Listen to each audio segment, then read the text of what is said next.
대살굿을 해보죠. 유세차임이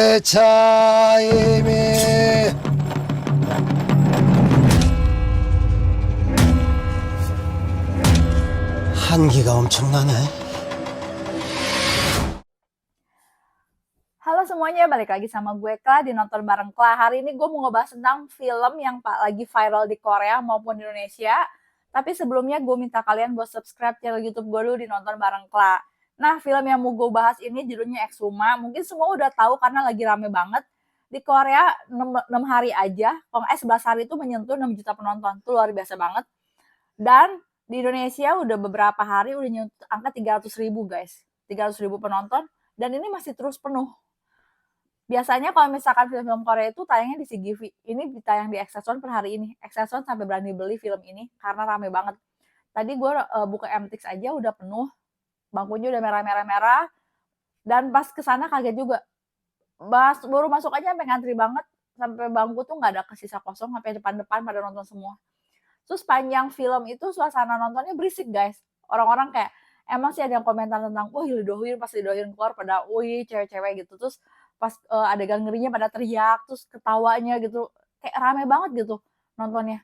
Nah, kenapa Exhuma ini wajib kalian tonton di bioskop? Karena kalian perlu dengerin sound yang luar biasa dari film ini. Sound efeknya gila banget guys. Lagi pas adegan bacain mantranya, terus kayak adegan kayak kita tahu lah kalau misalkan dukun-dukun di Korea itu kan kayak ada gitu. Dan itu benar-benar berpengaruh banget sama situasi nontonnya guys. Yang lu nggak bisa dapet kalau nonton di platform streaming atau TV biasa. Makanya butuh nonton di bioskop, apalagi kalau misalkan Dolby Atmos guys, itu luar biasa banget pasti. Nah, Exhuma ini kenapa bisa selaris itu menurut gue sih, karena pertama pemilihan cast-nya ya. Lee Do-hyun, Kim Go-eun, Choi Min-sik, legenda Old Boy guys. Yang udah nonton Old Boy pasti tahu siapa dia. Keempat aktor ini di pemilihan cast-nya luar biasa, bikin orang penasaran. Plus film horor. Orang penasaran, Lee Do-hyun main film horor jadi apa dan bagaimana. Apalagi kita lihat teaser-teasernya, Lee Do-hyun jadi dukun yang banyak tato-tato gitu, Kim Go-eun juga. Di salah satu wawancara Kim Go-eun dibilang kalau misalkan saat dia meranin dukun ini, dia ngerasa kayak dukun beneran. Dan di sini actingnya gue mau ngasih dua-duanya 10/10, luar biasa banget. Sampai sepanjang film tuh gue, gila ini actingnya bagus banget. Lee Do-hyun parah, Kim Go-eun gila. Kayak lu bener-bener wow gitu. Kayak lu gak harus nampilin dandanan yang serem sebagai dukun, tapi dengan cara lu bacain mantra saat lu, aduh luar biasa banget. Dua-duanya gila lah, sampai speechless, saking bagusnya actingnya. Nah, Exhuma ini film horor yang berhasil menampilkan kengerian tanpa perlu penampakan setan berlebihan guys. Tanpa perlu jump scare berlebihan, tapi kengeriannya itu dibangun secara intens, pelan-pelan, terus tiap menit tuh orang dibikin cemas, dibikin lemes, dibikin deg-degan, dibikin penasaran, dibikin muter otak guys. Ini tuh kayak apa ya? Jadi film horor bikin lu muter otak juga gitu. Film Exhuma ini dibagi menjadi 6 babak, 2 jam dibagi 6 babak, setiap babaknya tuh dikasih judul yang penuh plot twist ya guys. Jadi benar-benar nggak tebak kayak gue bilang tadi. Ini arahnya kemana gitu. Gue pikir awalnya, oh ini mungkin tentang dukun. Karena lihat tentang dukun, tentang sekte, apa bukan ya. Tentang kepercayaan. Nah ternyata lebih dalam dari itu guys. Mungkin tadi akhir gue ceritain sinopsisnya. Karena mungkin banyak yang nggak ngerti, gue ceritain sinopsisnya lagi. Nah selain itu, film ini bisa bikin orang yang nonton merinding sama suasananya, vibe-nya, setting tempatnya, dan paling gila sih emang actingnya. Bikin orang merinding sama acting mereka berdua. Bikin orang tambah ngeri gitu sama acting mereka berdua ini. Exhuma ini menceritakan tentang 4 orang. Yang 2 tuh dukun, Kim Go-eun sama Lee Do-hyun. Yang 2 Choi Min-sik sama satu lagi, aduh gue lupa banget. Mereka berdua tuh tukang gali kubur. Yang satu ahli feng shui. Jadi kalau misalkan orang-orang mau bikin rumah, panggil dia karena dia tahu gitu yang baik di mana. Tapi kebanyakan tuh orang-orang manggil dia buat cari tanah kuburan yang bagus gitu. Jadi kalau dikubur sini tuh bagus gitu, tanahnya bersih segala macem. Makanya ada adegan meme-meme gitu lah, meme gitu, dia lagi makan tanah kuburan. Jadi dia bisa ngerasain, oh ini tanahnya murni, bagus buat kuburan. Kurang lebih seperti itulah guys. Terus suatu kali tuh ada satu keluarga, kalau misalkan takut spoiler bisa skip belakangnya. Jadi ada satu keluarga guys yang manggil Kim Go Eun sama si Lee Do Hyun ini, keluarga kaya raya lah, sultan lah gitu, yang tinggal di Amerika. Nah, eee, karena awalnya tuh anaknya tuh nangis terus, jadi kayak nggak tahu sakit apa gitu nih anak tuh. Ternyata setelah diteliti tuh, jadi keturunan laki-lakinya, semua anak sulungnya tuh dari papahnya, anaknya tuh cucunya ini tuh yang masih bayi tuh bisa denger suara-suara, orang gitulah, suara orang gitu yang apa gitu, jadi kayak sesuatu yang mistis lah. Makanya mereka tuh panggil dukun karena secara medis nggak bisa diobatin gitu, kurang lebih seperti itu. Panggil si Kim Go Eun sama si Lee Do Hyun ini. Ternyata ternyata tuh, si Kim Go Eun bilang, "Ini tuh yang bikin mereka kayak gini tuh leluhurnya. Jadi ada yang salah sama kuburan leluhurnya dan lu harus gali lagi, kuburannya supaya tahu apa masalahnya. Mungkin tempat kuburannya yang nggak layak atau ada sesuatu yang, belum tertuntas." Kan intinya, mereka tuh diganggu sama leluhurnya sendiri, sama kakek-kakek buyutnya lah, kurang lebih seperti itu. Nah, akhirnya si Kim Go Eun ini, ngehubungin si Choi Min Sik ini yang ahli kubur ini, ahli gali kubur berdua ini, untuk mindahin kuburannya, dan si orang orang yang meninggal itu, "Ya udahlah kremasi aja," walaupun sebenarnya sama keluarga ditentang, guys. Nah, awal nonton, "Lah, ini gila kuburan kok jauh banget," gitu kan. Sempet mikir kayak gitu. Bener-bener jauh banget di pelosok di perbatasan, ternyata tuh kuburannya tuh deket perbatasan Korea Utara sama Korea Selatan. Jadi aneh banget, kuburannya bener-bener serem banget tempatnya. Padahal kuburan orang kaya, tapi sederhana banget, nggak ada papan nama, cuman batu nisan gitu doang. Terus, eee, sampai si Choi Min Sik ini kan dia ahli Feng Shui ya, dia bilang, "Enggak, gua nggak mau. Menurut gua bakal bahaya buat bongkar kuburan ini, karena ini tuh makam terkutuk." Ah, awalnya mikir, "Wah, ini arahnya kemana nih? Jangan-jangan mereka maksa buka, terus akhirnya dikejar-kejar kutukan gitu, kayak Drag Me to Hell atau enggak kayak semacam itulah," gitu. Nah, awalnya penonton digiring untuk ke situ, guys. Lalu selanjutnya lagi, tapi si ini minta tolong, "Please lah, please, karena, gue berapa kali punya anak keguguran, sekarang giliran punya anak, takut anak gue kenapa-napa karena nggak sembuh-sembuh, medis nggak bisa nyembuhin segala macem. Cuma ini cara satu-satunya gitu, untuk mindahin mau kremasi, apa namanya, punya kuburan papahnya ini, kakek moyangnya lah gitu, kakek buyutnya." Nah, akhirnya ya udahlah kata si Kim Go Eun, "Gue punya cara sih, kita coba ambil aura negatifnya, bikin ritual gitu. Jadi aura negatifnya kita ambil pindahin ke babi, kurang lebih seperti itu. Terus ada ritual. Nah, ini ritual yang gila banget guys, yang gue bilang tadi soundnya luar biasa banget. Di sini lihat Kim Go Eun luar biasa sampai bisa ya orang acting kayak gitu. Sampai kayak gitu loh. Kim Go Eun sama Lee Do Hyun di sini pas ritualnya sih nggak ada yang ngelain sih, mungkin the best banget lah. Bahkan sampai Lee Do Hyun dapat penghargaan ya untuk film ini ya kalau nggak salah. Terus mereka ngadain ritual-ritual gitu, terus akhirnya berhasil tuh, diangkat.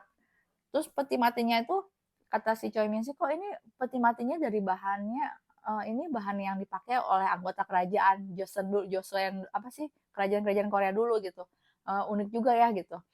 Tapi pas mau di jalan tuh tiba-tiba hujan gede. Jadi kalau misalkan ada kepercayaan kalau kremasi atau pindahin, makam di saat hujan tuh nggak boleh, karena nggak sesuai etika dan katanya rohnya bakal susah masuk akhirat gitu, bakal susah pergi. Akhirnya, "Oh, ya udahlah tunda dulu aja." Tapi kan kita ngelakuinnya diam-diam, nggak mau ketahuan pemerintah karena takut ribet. Kan agak aneh juga kenapa pemerintah nggak boleh tahu gitu. Jadi mereka tuh kayak ngumpet-ngumpet lah diam-diam. Akhirnya ada rumah sakit yang, kenalan lah gitu karena mereka kan udah biasa berhubungan dengan seperti ini, ditaruh di satu rumah sakit. Nah udah, terus istirahat, nunggu hari bagus baru kremasi, awalnya kayak gitu kan. Cuman ini tuh nggak mau dikeluarin dari petinya, masih dalam petinya, ada ritualnya lah gitu. Nah, karena iseng lah, lagi-lagi iseng, yang jagain rumah sakit ini iseng, lihat petinya tuh kayak, karena, "Oh, ini peti kerajaan, jangan-jangan ada harta karun," orang mikirnya seperti itu kan. Dibuka, pas dibuka tiba-tiba ada sesuatu yang lewat, dari situ ternyata rohnya keluar guys, rohnya keluar, terus datengin, keturunannya satu persatu. Terus kok bisa gitu kayak gitu, ternyata roh ini tuh dendam sama keluarganya karena udah minta tolong lama. Jadi suara yang mereka dengar selama ini tuh suara, kakek buyutnya minta tolong pengen dipindahin makamnya. Karena itu makam terkutuk, tanah yang nggak bagus, kurang lebih seperti itu, guys. Nah, kan dikiranya tuh, masalahnya di kakeknya ini kan, di kakeknya ini akhirnya diselesaikan dengan cara dikremasi. Jadi udah dipanggil sama si, Kim Go Eun sama si Lee Do Hyun pakai ritual supaya balik lagi, masuk lagi ke peti itu rohnya, tapi ternyata nggak berhasil, eee, semakin nyelakain keturunannya, sampai akhirnya mutusin untuk dikremasi. Pas waktu dikremasi, ilanglah. Ya udah pikir, "Oh udahlah kayaknya sampai sini ya, masalahnya di situ." Taunya ada kejadian lagi guys, kejadian lagi. Jadi salah satu si penggali jadi, kan ada salah satu penggali kuburnya tuh si Kim yang tadi gue bilang si Choi Min-sik kan nggak mau kalau misalkan awalnya nggak mau buat gali kubur itu karena dia bilang, "Ini kayaknya nggak enak deh, feeling gue nggak enak sama kuburan ini, ada sesuatu yang something wrong kalau misalnya kita maksa ngegali itu bakal, celaka," gitu. Nah, gue pikir arahnya bakal ke situ, pembalasan untuk orang-orang yang udah gangguin makam ini, gue pikir seperti itu kan. Karena, salah satu penggali kuburnya tuh datang dipanggil, manggil si Choi Min-sik lagi, dia sakit, udah sebulan nggak sembuh-sembuh semenjak gali kubur itu. Terus dia bilang, eee, "Gue udah ke dokter ngabisin uang tapi nggak tahu penyakit ini apa." Terus akhirnya dia ngaku, jadi itu sebenarnya lagi pas hari ngegali itu ada kejadian aneh, dia ngelihat ular, tapi pas lagi dilihat tuh ularnya kepalanya manusia. Nggak tahu lihat-lihatan dia atau gimana, cuman pas adegan itu emang serem banget, gue sampai tutup mata sampai kaget banget gitu. Nah, "Gue bunuh ular itu, gue nyesel banget kenapa gue harus bunuh ular itu," kata si orang ini gini, "Tolong dong lu doain lagi ke sana supaya gue, bisa sembuh," gitu. Akhirnya si Choi Min-sik ini balik lagi ke sana.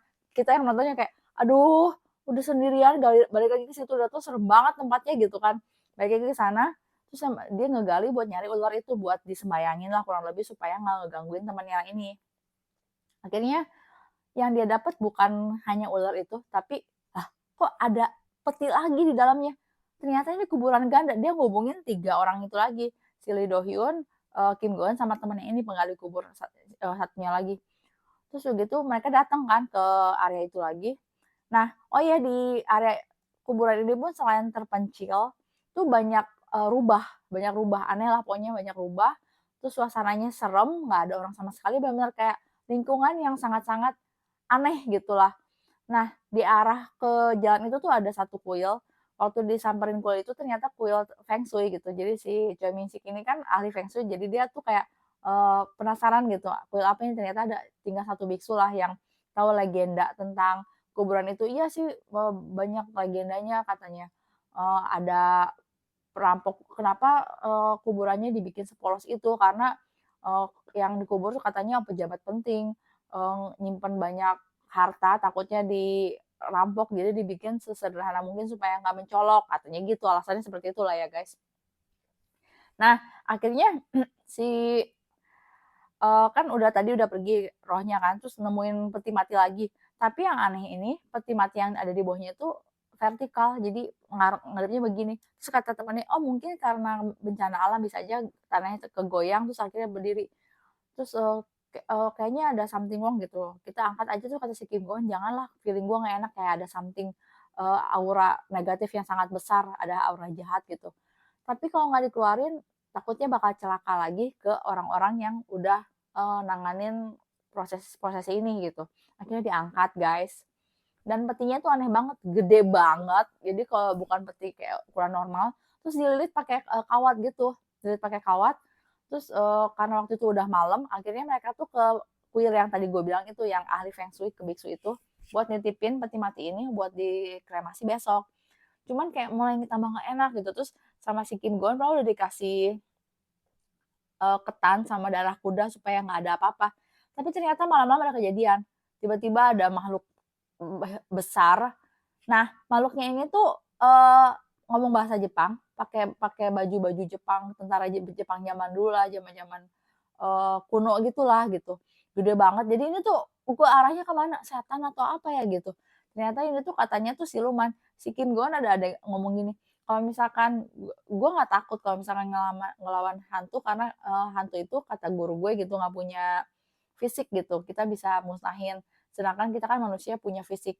Sedangkan kalau ini tuh, ada fisik, ada bayangannya. Jadi ini tuh siluman, udah gitu siluman Jepang. Jadi gimana nggak tahu lah cara musnahinnya si Kim Go Eun bener kayak udah nyerah gitulah. Terus ada kejadian pas malam itu tuh yang si biksunya tuh dicabik-cabik lah sama si makhluk ini. Terus si Lee Do Hyun kena di sini.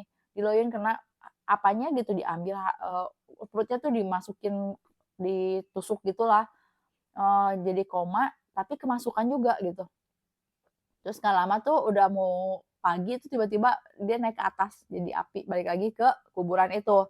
Nah si Choi Min Sik ini kayak ada something wrong gitu sama hal ini. Terus dia nyari tahu lagi, dia inget cerita tentang si biksu ini tentang menggali kubur segala macam. Dia nyari tahu di rumah itu. Terus dia nemu foto gitulah. Akhirnya dia nemuin sesuatu fakta yang bikin tercengang. Ini plot twistnya yang spoilernya kejutannya yang tapi yang menurut gue sih ini agak bingung karena nyambungin sama babak awal cerita tentang si keluarga Park yang kaya ini tentang kakeknya kuburannya yang bermasalah dan mengganggu keturunannya sama cerita yang kedua ini nyambung tapi nggak nyambung gitu di sini agak keputus dan agak bingung cuman mungkin menurut gue sih ini buat kejutan besarnya juga ya guys karena kejutan terakhirnya itu ceritanya berubah jadi cerita legenda politik yang nyindir Jepang gitu guys. Jadi berat gitu. Jadi ceritanya itu makanya kenapa si siluman ini tuh pakai baju Jepang terus pakai bahasa Jepang gitu kan. Ternyata tuh setan Jepang ceritanya siluman dari Jepang. Ternyata tuh dulu tuh si kenapa sih oh ya kan si keluarga Pak ini tuh diem-diem mau kremasi nggak mau ke pemerintah tahu. Ternyata si kakeknya itu tuh dulunya adalah pembelot. Jadi dulu tuh lagi pas zamannya Jepang menjajah Korea, banyak orang Korea yang cari aman kayak di Indonesia lah saat ada orang-orang Indonesia yang pro ke Belanda terus akhirnya mengkhianati bangsa sendiri kurang lebih seperti itulah. Dan dia tuh salah satu gubernur atau penguasa yang akhirnya pro Jepang supaya selamat, supaya hidupnya enak pas masa Jepang menjajah Korea. Jadi di sini tuh dia sebutnya pengkhianat lah kurang lebih seperti itu. Terus akhirnya sih, oh mungkin biksu yang makanya gue bingung kok bisa-bisanya seorang biksu nyaranin dikubur di tempat yang jelek sebenarnya gitu. Dan ternyata katanya, oh enggak itu biksunya biksu Jepang. Oh, karena kita tahu kalau kita minta tolong sama orang Korea akan nolongin gitu karena backgroundnya seperti ini kan. Jadi ini baik lagi nih cerita baru lagi. Jadi dulu tuh Korea tuh kan jadi satu guys, nggak ada Korea Utara, nggak ada Korea Selatan. Terus lagi pas zaman peperangan Perang Dunia Kedua, akhirnya mereka terpecah menjadi Korea Utara, Korea Selatan ya kan.